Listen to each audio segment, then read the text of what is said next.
राजस्थान के Ramgarh assembly seat पर कांग्रेस ने जीत हासिल कर ली है। कांग्रेस उम्मीदवार सफिया जुबैर ने 12,228 वोट से कामयाबी हासिल की है। सफिया ने बीजेपी के सुखवंत सिंह को शिकस्त दी है। सफिया की जीत के साथ ही राजस्थान में कांग्रेस सरकार असेंबली की तादाद अब 100 हो गई है। उधर हरियाणा के जींद में बीजेपी ने जीत दर्ज की है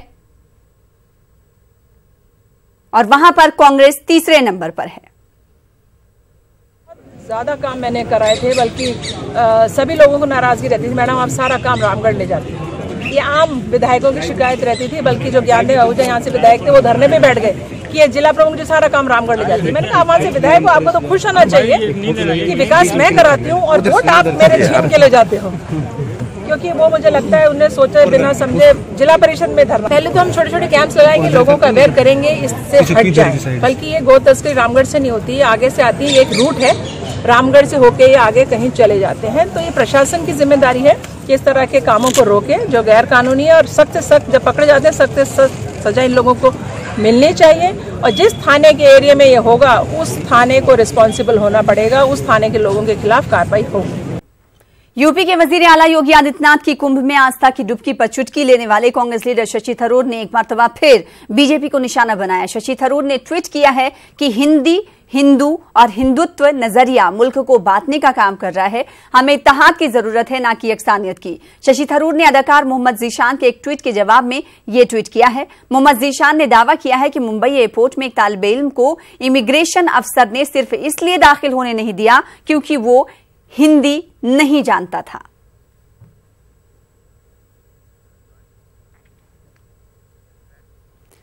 राम मंदिर को लेकर महाजाराइयां जारी हैं। इस बीच साधु संतों और वीएचपी में टकराव सामने आ गया है। साधु संतों ने वीएचपी की धर्म संसद का बाइकॉट कर दिया है। कुंभ में विश्व हिंदू परिषद की धर्म संसद में अखाड़ा परिषद शामिल नहीं होगी। अखाड़ा परिषद के सदर महंत नरेंद्र गिरी ने यह ऐलान किया है। साधु संतों ने वीएचपी को बीजेपी का एजेंट करार देकर खुद को राम मंदिर से जोड़ लिया है। वहीं मोहन भागवत ने सबरीमाला के जरिए सुप्रीम कोर्ट पर तंज कसा है। कोर्ट का निर्णय अभी लागू है। हाई कोर्ट ये मान चुकी है कि जहाँ रामलला विराजमान है वो जन्मभूमि है और वहाँ पर वो रहेंगे और वहीं हम लोग शिलान्यास करेंगे। देश भर के करोड़ों बहुसंख्य हिंदुओं की भावनाओं का सम्मान इससे आहत होगा, ये विचार कोर्ट ने किया नहीं। माननीय न्यायालय को हम मानते हैं कि उनको देश में सब ठीक करना है, इसलिए विचार करते हैं, लेकिन अब करने गए ठीक और वहां संघर्ष पैदा हो गया। यही बात दिखाती है। गांधी जी के पुतले पर गोली चलाकर उसे जलाने के मामले में पुलिस ने हिंदू महासभा के 2 अफराद को गिरफ्तार कर लिया है। पुलिस इस मामले में दिगर अफराद को पकड़ने के लिए जगह जगह छापेमारी कर रही है। ख्याल रहे कि गांधी जी की शहादत को शौर्य दिवस के तौर पर मनाते हुए अखिल भारतीय हिंदू महासभा के चेयरपर्सन कारकुनों ने गांधी जी के कातिल नाथूराम गोडसे की मूर्ति पर फूल चढ़ाए थे।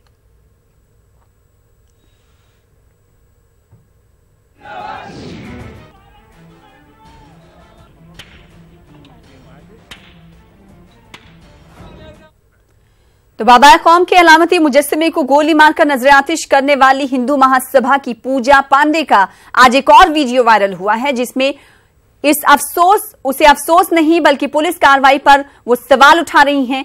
उसका कहना है कि दिगर मुल्क मुखालिफ काम करने वालों पर कोई कार्रवाई नहीं होगी और मेरे ऊपर मुकदमा दायर करके गिरफ्तारी की कोशिश की जा रही है। वहीं बीजेपी मेंबर असेंबली संजीव राजा ने कहा है कि हिंदू महासभा का बीजेपी से कोई ताल्लुक नहीं है।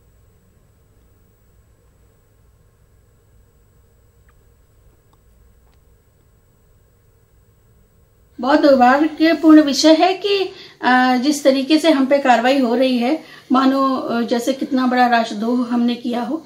वहीं कन्हैया कुमार जब भारत माता के खिलाफ में नारे लगते हैं, जेएनयू में लगते हैं, एएमयू में लगते हैं, आतंकवादियों के लिए शोक सभाओं का आयोजन होता है खुलेआम, पाकिस्तान जिंदाबाद और हिंदुस्तान मुर्दाबाद के नारे लगते हैं, उन पे आज तक हमने इतनी त्वरित कार्रवाई देखी नहीं है। उनका अपना एक राजनीतिक संगठन है हिंदू महासभा, उसके नाम पे वो चुनाव भी लड़ चुके हैं।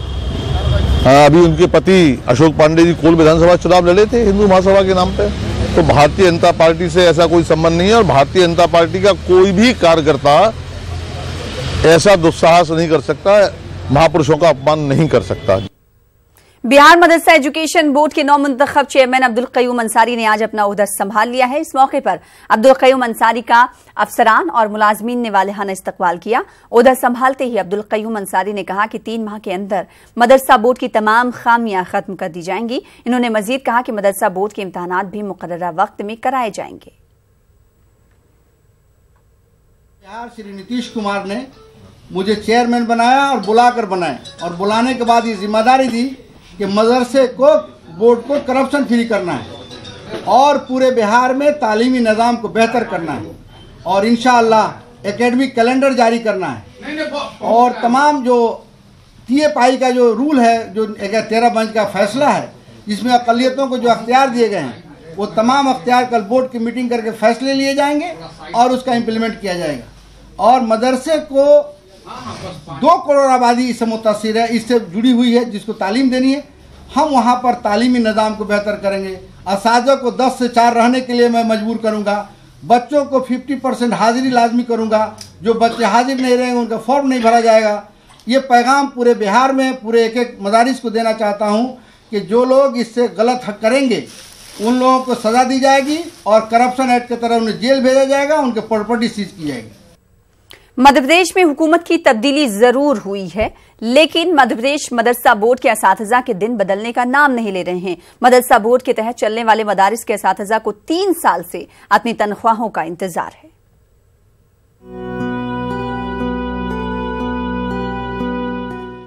मध्य प्रदेश मदरसा बोर्ड के असातिज़ा कमलनाथ हुकूमत से सख्त नाराज हैं। वजह इक़्तिदार में तब्दीली के बावजूद 3 साल से रुकी हुई तनख्वाहों की अदम अदायगी। असातिज़ा के एहतजाज के बाद मरकजी हुकूमत ने गुज़श्ता साल 28 मार्च को असातिज़ा की तनख्वाहों को लेकर अहकाम भी जारी किया, लेकिन वो 27 करोड़ 34 लाख 6 हजार रुपए की रकम इस्तेमाल से पहले ही लैप्स हो गई। शिवराज हुकूमत ने सुनहरे वादों के जरिए असातिज़ा का पेट भरने की कोशिश की। अब सूबे में हुकूमत की तब्दीली हो गई है, लेकिन मदरसा बोर्ड असातिज़ा की किस्मत बदलती नजर नहीं आ रही है। 16, 17, 17, 18, 18, 19, अब 19 और 20 का क्षेत्र चलेगा। अभी तक भाई पैसे नहीं मिले मदरसे वालों को, आए समझ में, पैसे अभी तक तनख्वाहें नहीं मिली। अब आप बताइए इस दौर में क्या करेगा। बहुत से के मदारिस के पास जो है किराए के मकान है। यहाँ की भी सरकारों से हम गुजारिश करते हैं कि भैया हम लोगों को बड़ी तवज्जो दें, ध्यान दें, ताकि हम लोग सुचारू रूप से और अच्छे से बच्चों को पढ़ा सकें। और क्या बताएं, जब तक पैसा नहीं मिलेगा पेट नहीं भरे। इस सिलसिले में जब मध्य प्रदेश की वजीर अक़लियती फलाह व बहबूद से बात की गई तो उन्होंने जल्द ही मदारिस, असातिज़ा और बोर्ड के दीगर मसाइल हल करने की यकीन दहानी कराई। नहीं हो पाई है वो, जो थोड़ा सा उसमें संबंध हमारा, बाकी शिक्षा विभाग के संबंध ज़्यादा है उसका। तो शिक्षा विभाग के मंत्री जी से अनुरोध करेंगे उसकी व्यवस्था करें। मदरसा बोर्ड ठीक हो जाएगा। मदरसा बोर्ड की तो बुनियाद मेरे टाइम में रखी गई है। दिग्विजय सिंह ने ये बनाया है, उसको हमने लड़कियों के रहने के लिए हॉस्टल की जगह भी दी थी। अब पता नहीं वहाँ शॉपिंग कॉम्प्लेक्स बनाने की योजना चल रही है, उसको वो तो खैर होगा नहीं। और निश्चित ही लड़कियों को रहने के लिए अच्छे से अच्छी जगह का इंतजाम करेंगे। मध्य प्रदेश के मदरसा बोर्ड के असातिज़ा की बात हो या तलबा की या फिर मुलाजमीन की, सभी साबिका बीजेपी हुकूमत की अदम तवज्जुही का शिकार रहे हैं। ऐसे में आरिफ अकील की संजीदगी से कुछ उम्मीद जरूर बनी है। न्यूज़ 18 उर्दू के लिए भोपाल से मेहताब आलम की रिपोर्ट। मुल्क में क्रिमिनल जस्टिस सिस्टम की हालत जार पर सिर्फ कानूनदा ही परेशान नहीं बल्कि जज हजरात भी परेशान आ चुके हैं। दिल्ली के साकेत कोर्ट में क्रिमिनल जस्टिस सिस्टम के हवाले से एक सेमिनार का इनेकाद किया गया, जिसमें सुप्रीम कोर्ट के वकला, इलाहाबाद कोर्ट के साबिक जज और कानूनदा हजरात ने शिरकत की। मुज़ाकरे के दौरान कानून के माहिरीन ने क्रिमिनल जस्टिस सिस्टम पर बेइत्मीनानी का इजहार किया और कहा कि हिंदुस्तान में 86% तक मुजरिम बरी हो जाते हैं। मजीद कहा गया कि हिंदुस्तान में क्रिमिनल जस्टिस सिस्टम में बेहतरी की अशद जरूरत है। रेट दिन ब दिन बढ़ता जा रहा है। जितने ज्यादा कानून बन रहे हैं क्राइम उतना ही बढ़ रहा है। पॉक्सो एक्ट का आपने नाम सुना होगा, डोमेस्टिक वायलेंस केस का एक्ट बना, ये सारे रिसेंट एक्ट बने हैं। लेकिन अगर आप डाटा उठा के देखेंगे तो आपको क्राइम रेट में कोई कमी नजर नहीं आएगी, बल्कि क्राइम बढ़ रहा है। तो ज़रूरत इस बात की है, 2 चीज़ें हैं हमारे यहाँ। एक्विटल रेट बहुत ज़्यादा है, कन्विक्शन रेट बहुत कम है। तो सबसे बड़ी प्रॉब्लम तो हमारी जुडिशियल क्रिमिनल जस्टिस सिस्टम में ये है कि अगर चौकीदार ही चोर है तो उसको फिर कैसे कोई चोरी को रोक सकता है। तो सबसे ज़्यादा प्रॉब्लम ये है कि हम लोग को पुलिस रिफॉर्म्स की ज़रूरत है। मुल्क हो या बैरून ममालिक, हर स्टेज से वजीर आजम नरेंद्र मोदी नोटबंदी का दिफा करते रहे, लेकिन NSSAO के पीरियोडिक लेबर फोर्स सर्वे की रिपोर्ट ने मोदी हुकूमत के दावे की कलई खोलकर रख दी है। रिपोर्ट के मुताबिक गुज़िश्ता 45 सालों के मुकाबले नोटबंदी के बाद 2017 और 18 में मुल्क में सबसे ज्यादा बेरोजगारी में इजाफा हुआ है। देश को भ्रष्टाचार और काले धन रूपी दीमक से मुक्त कराने के लिए एक और सख्त कदम उठाना जरूरी हो गया है। आज मध्यरात्रि यानी 8 नवंबर 2016 की रात्रि को 12 बजे से वर्तमान में जारी 500 रुपए और 1000 रुपए के करेंसी नोट लीगल टेंडर नहीं रहेंगे। ये मुद्राएं कानूनन अमान्य होगी। 8 नवंबर 2016 को अचानक टेलीविजन पर वजीर आजम के इस ऐलान ने मुल्क के अवाम को चौंका दिया था। नोटबंदी को काला धन रखने वालों के खिलाफ एक जबरदस्त कदम के तौर पर पेश करने में कोई कसर बाकी नहीं रखी गई। 9 नवंबर 2016 से लेकर कई महीनों तक बैंकों और ATM पर लोग अपनी जमा पूंजी निकालने और नोट बदलवाने के लिए लंबी लंबी कतारों में खड़े नजर आए। शायद नोटबंदी के ऐलान से कबल वजीर आजम मोदी इस बात का अंदाजा लगाने में नाकाम रहे थे कि मुल्क के छोटे कारोबार और कारखाने नकदी से चलाए जाते हैं। नोटबंदी ने इन छोटे कारोबारियों पर ऐसी चोट की कि कई छोटे कारोबारी बर्बाद हो गए। अब नोटबंदी के 2 साल बाद NSSO के पीरियोडिक लेबर फोर्स सर्वे की रिपोर्ट में ये वाजे हो गया है कि नोटबंदी के बाद 2017-18 में बेरोजगारी की शरह सबसे ज्यादा रही है।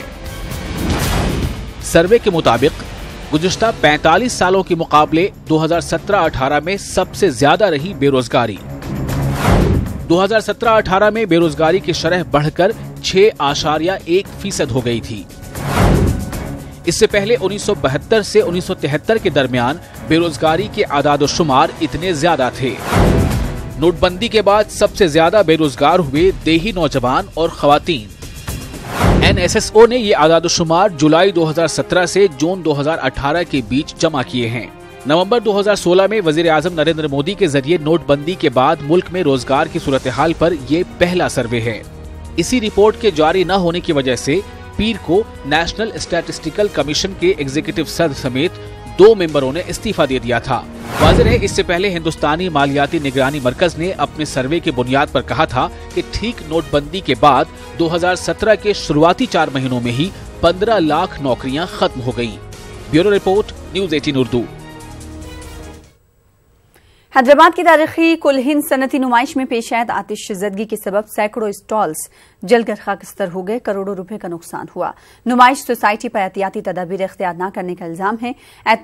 आतिशज़दगी के बाद नुमाइश सोसाइटी इंतजामिया ने आज और कल नुमाइश को बंद रखने का ऐलान किया है।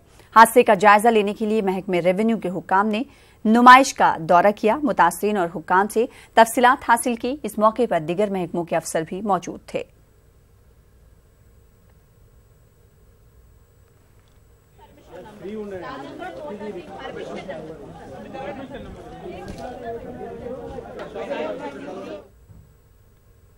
तेलंगाना के वज़ीर दाखिला मोहम्मद महमूद अली ने कहा कि नुमाइश की मियाद में 28 फरवरी तक का इजाफा किया गया है। नुमाइश से हासिल होने वाली आमदनी को मुतासिरीन में तकसीम करने पर गौर किया जा रहा है। इसके लिए अभी बाकायदा कोई सरकारी ऐलान नहीं हुआ है।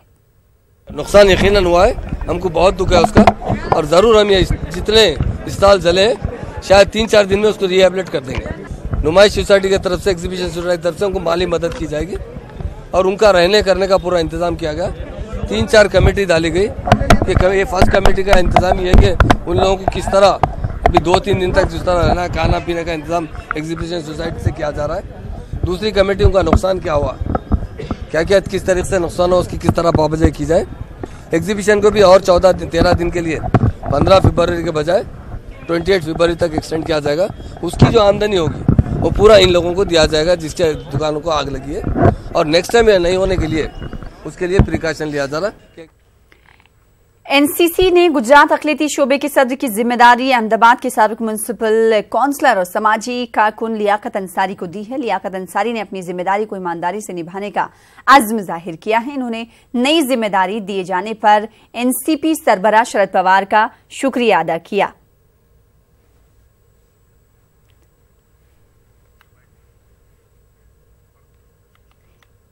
एनसीपी ने गुजरात अकलियती शोबे के सदर की जिम्मेदारी अहमदाबाद के साबिक म्युनिसिपल काउंसलर को दी है, और जो कि समाजी कारकुन के तौर पर भी खिदमात अंजाम देते रहे हैं। इन्होंने अपनी जिम्मेदारी को ईमानदारी से निभाने का अज़्म जाहिर किया है और साथ ही साथ पार्टी के सरबराह का शुक्रिया अदा किया। गुजरात के तमाम जिम्मेदारान जयंत बॉस्की साहब, प्रफुल्ल पटेल साहब और हमारी टीम के तमाम साथियों का शुक्रगुजार हूँ। मुझे ये अहदा दिया गया, मैं जहाँ तक समझता हूँ कि मुझे माइनॉरिटी के प्रश्नों को लेकर के आगे बढ़ना है। हमारी जो एक मुस्लिम समाज है जिसका कोई भी पार्टी हमेशा वोटरों के लिए तो इस्तेमाल करते हैं लेकिन कामों के लिए बिल्कुल उन पर ध्यान नहीं दिया जाता। माइनॉरिटीज़ के जो मुद्दे हैं उन्हें ख़ास तौर से हम जो हमारे लीडरान हैं उनके साथ और अपनी पार्टी में रख के चर्चा करके और इन मुद्दों को सरकार तक पहुँचाने। फिलहाल इसी के साथ इस बुलेटिन में इतना ही। आदाब।